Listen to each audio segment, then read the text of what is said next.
na mambo kama hayo. Wanasemaje? Mungu anasemaje katika habari hizo?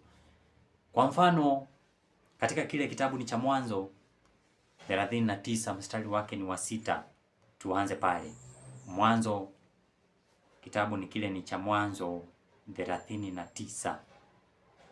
Inasema hivi, Mwanzo 39, tuanze mstari wake ni wa 6.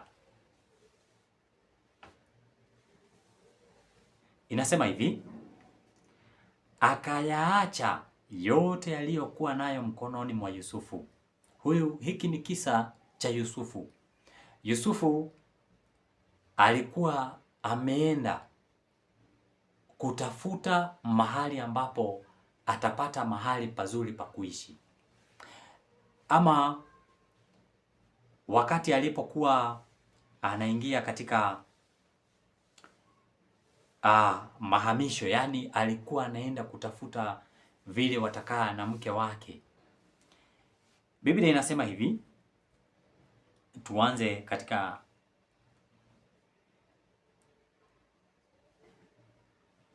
mstari wake ni wa 5. Inasema hivi, ikawa tokea wakati alipomweka awe msimamizi juu ya nyumba yake na vyote vilivyomo, Bwana akabariki nyumba ya yule Misri kwa ajili ya Yusufu.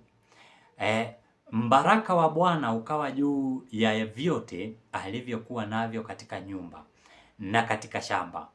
Akaacha yote aliyokuwa nayo mkononi mwa Yusufu.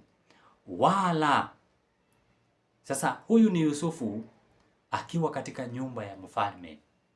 Mfalme alikuwa amemkubalia Yusufu awe ni kama yeye ndiye amebaki kama kichwa cha mfalme, kichwa cha nyumba au kichwa cha mji. Basi Yusufu, ijapokuwa alikuwa ameachiwa mambo na mfalme, Yusufu alikuwa mcha Mungu. Na Yusufu akiwa mcha Mungu, alikuwa ameingia, alikuwa na ruhusa ya kuingia mpaka katika chumba cha mfalme.